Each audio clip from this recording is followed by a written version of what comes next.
Hello, hey from the jungle. Today I had a moment where I was, of course, holding my cat, and we've been through such a crazy spiritual journey together over this past year and a half. But I was holding her up above my head, We like to have our little cuddle sessions, and I was looking at her, and she just looks so cute and kind of demented, and she's got like these crooked eyes, and she had to scrap and fight it out, to make it to be in my life here today. And I was looking at her, and I'm like, you came out of the Big Bang. I'm like, you survived on the streets as a little baby all by yourself just to make it to this moment to be here with me. Like, thank you for surviving. And she's looking at me like, and of course, it wasn't just her. It was an epic effort of the people in the neighborhood. Everybody fed her, gave her water. Somebody caught her and took her in to get spayed. But it got me thinking about myself and about those of you who are going through this time on your own, just like I am. I have been single for the past 2 years. I was married prior for 1 year. It was a COVID marriage. It was one of the worst years of my life because of the marriage, and one of the best because I was doing the things I loved, which was cooking, caring for animals, farm work, driving tractor. Those of you who are getting through this time on your own, one day, someone, it could even be another rescue animal, it could be a soulmate friend, it could be the partner that you're hoping for. They're going to look back on what you did during this time and say thank you for surviving through that difficult time. Let's go for a walk through my neighborhood and talk about it a bit more. Come on. So I remember watching the movie Braveheart when I was in junior high school.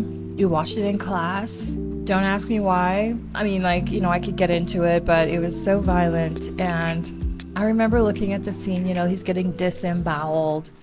Before that, they painted themselves up and they're going, freedom, and they're running. And I was looking at it, and I remember thinking in my mind, when that time comes for me, I need to be brave.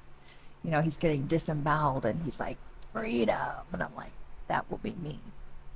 And here we are now. We find ourselves in the midst of a word I can't even say on YouTube without getting, demonetized and censored. It starts with a W, which is happening all around the world. And for those of us fortunate enough, we're not directly in the line of fire, okay? We don't have any weapons against our head. We're not fearing for the safety of ourselves and our family every single day. But we do feel a great danger. And when we look around, there's no bad guys. Okay, there's no soldiers or bombs or anything else. This great evil, though, that we all feel is very real.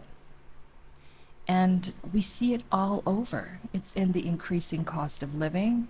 It's in the, that nasty feeling of still paying for goods and services that go against your values because you don't currently have any other alternatives. Like, I can change my beloved Bragg's apple cider vinegar because I recently found out that Katy Perry and Bill Gates now own it. And Bill Gates is making those, Frankenstein apples. So I'm not using that anymore, but I still use a cell phone from companies that mine cobalt in the Congo, as well as my voice and personal data. I still use YouTube, which has become more restrictive and demanding more personal information from creators every single day, because it's currently still the best way for me to reach people. So the enemy is in being gaslit that what you clearly see is not actually happening. It's being lied to repeatedly by authority figures. The feeling of disappointment, betrayal, and isolation when you see the people around you that bought into that narrative. The past, gosh, has it been 5 years, 4 years? They've been just so intensely stressful. So intensely stressful, and it's been this existential feeling, right? If you made it this far, you may not have war scars to show for it, okay? You didn't get to talk about, how you sat in the trenches in the battlefield, and you can't show, the bullet wounds that you have or the shrapnel still stuck in your leg, right? But you have come a great way and you've dealt with so much. You've fought this battle. And for many of us, you've fought it on your own, right? I mentioned my relationship at the beginning because I came from an abusive, toxic family full of hurt and disrespectful, unkind people. And I had to leave my family at a young age. And the families that I've tried to involve myself in the future, well, they've repeated the pattern, right? It's typical when we're hypnotized into a certain belief system. Now, I've been hypnotized into some positive things like money, like men, which is weird, like confidence. I've been hypnotized into believing some positive things in those regards. But when it comes to family, I haven't really worked on my beliefs around that. And so I always pull the Joker card. Every single time I pull the Joker card. When I'm ready to let go of that, I have a plan. And, I have been living alone in Mexico now for the past 3 years. I knew that being divorced would be really difficult, but I had no idea how difficult it would be. However, I know that I made the right choice. So just know, any of you who made a choice, I know women with young children who divorced their husband at the beginning of the pandemic. For your children not to see you being abused. A lot of these men, they were like, oh, she has no option now, so I can kind of do whatever I want. Yeah, my ex-husband was like that too. And they're just like, wait, what? And so I posted on the community tab here the other day asking other single child-free people how they're getting through this time. And here are some of the answers I got. I thought they were really inspiring.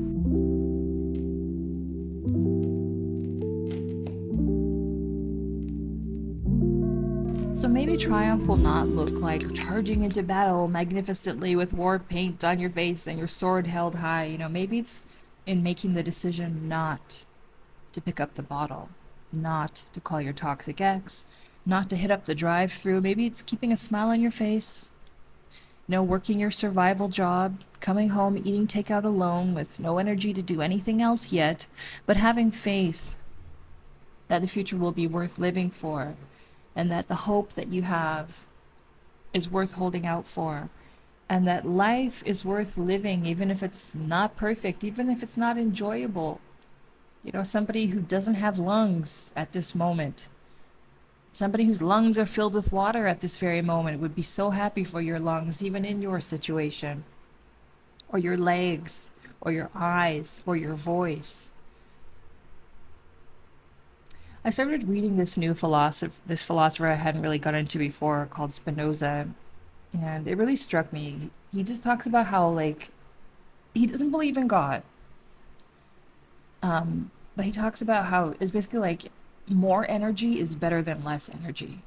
And that's it. So you think about, being alive is better than being dead. Even if it's not perfect. Think of all the people who've suffered in history and made beautiful things out of it, right? So our lives may not look dramatic and well-styled like the heroes in movies. It's up to us to romanticize our own lives, celebrate our triumphs daily, big and small. I remember I read recently about how the Amazon warrior women, when they surround the enemy, they would sing songs of all their triumph, and it would strike fear into their enemies' hearts. And I believe we should do this in our own lives. When you're facing the shadow of great evil, to look at it and say, do you know who I am? Here are my triumphs. And this is what, we learn when we take metaphysical knowledge, even from the Bible. It talks about keep your mind on good, positive, joyful things. Even if things suck right now, do them joyfully. Yep, no matter how low down it is. My brother, he used to be like a homeless alcoholic on the streets of Toronto, and he has a YouTube channel now. He kind of has his whole life together. He's been sober for a really long time, and I'm super proud of him. We aren't in contact. But that kind of thing really inspires me. I found this YouTube video was recommended to me the other day of the Turpin sisters. Have you heard of this? They grew up with these fundamentalist Christian parents who kept them chained up in a house and wouldn't feed them, and they weren't able to clean. They hadn't taken a baths. They didn't know how to socialize, nothing. And they escaped one day. And a police officer found this young girl on the corner, and she's like, please help me. Like, my siblings are chained up. And yeah, they went there, and you should see the look on the parents' faces. And they got busted. They had answered the door for the police, and they tried to unchain the kids and hide the chains before, when they saw the police were at the door. And there's the policeman's camera, badge camera showing a look on their face. And oh no, right, they got busted. They got life in prison for what they did to those kids. And those sisters, they had to learn everything from the beginning. They had to go out in the world on their own. You know, the public put together a huge trust fund for them, and the person in charge of it stole it. So there they are, you know, they're out there doing their own thing. They're writing books, and in their interview they said, when people think of our name, I don't want them to say those poor girls. I want them to say they are so strong, you know, and their spirit just like really inspired me. I mean, why not? Why not let that be your story here on Earth if you have no other choice right now, right? So those of us who saw through the lies, we did the opposite of what the government said, and we thrived during this time. You know, I think back to my friends that helped me get through this time. Even friends on social media around the world who I'd never met before. We started talking. And you helped me so much, right? There were those my friends who own farms in Alberta. I would go out there and help them plant, help them build stuff, you know, and we would do things in the sun, talking, listening to 70s music. You know, we'd have a lunch, and then in Montana we'd have dinners, you know, out in the field, under the sun, in the fresh air. And it was so healing and wonderful for me, and I'm so grateful. And these were the people who saw through what the government said and did the opposite of what they told us to do. And we must also defy their narrative about what they say about who you are. So just as they said, you know, isolate yourself, be afraid, inject yourself to get healthy. They said, stay home, it's dangerous to go out. So we're shutting down the gym and the churches, but don't worry, we'll keep McDonald's, the liquor store, and the bong store open. It's for your health. Remember when they did that? And there were those of us who were like, no, we don't need McDonald's, liquor, and the bong store. Thank you very much. And yes, I'm going outside. And yes, I'm exercising. And no, I'm not going to stay terrified in my house, glued to the TV. So when you see the message that they're conveying that your life is a detriment to this planet, and you're taking up space you don't deserve, you don't deserve to have a right to a peaceful, affordable, well-connected life, when they put up those don't commit suicide, called a suicide hotline billboards up and down the streets of California with pictures of dead bodies on it, they know full well how the human brain works. And when they say don't, and all we see over and over again is, we don't see don't commit suicide. The brain sees commit suicide, right? The rates are up in huge, huge amounts, right? We must believe that our life is worth living and fighting for. And I experienced the physical sensation of fighting for my life for the first time in the martial arts training I did here in Mexico with a Taoist priest. It changed my life. Also being around a man who was not in the least bit afraid of me. What a relief. I don't know if I've experienced that, like, you know, in a personal relationship in my life. Here this guy's like, okay, punch me. And I'm like, I'm scared. He's like laughing. He's like, you can't. He's like, don't worry. I won't let you hurt me. And then across my mind, I'm like, look at me. I'm this like skinny, little bony armed chick from Canada. And I'm afraid I'm going to hurt this like martial arts master who's like built of muscle, you know, taller than me. Like, where does this come from? And yeah, it's the kind of men I chose in relationships, you know. I always chose the cowards. I always did. You know, it's a I was gonna say from that Michael Jackson meme, it's a problem for me, okay? I can't control it. It's in my family. It's on my father's side. But no, like I always chose people who replayed out my trauma with my mother, which was that she was cowardly in the face of men, and she would let them take stuff from me. You know, my jewelry to sell for drugs. I would win things, and I've always been lucky. I won this beautiful statue of a mermaid listening to a seashell. She gave it to her drunk boyfriend to sell for drugs.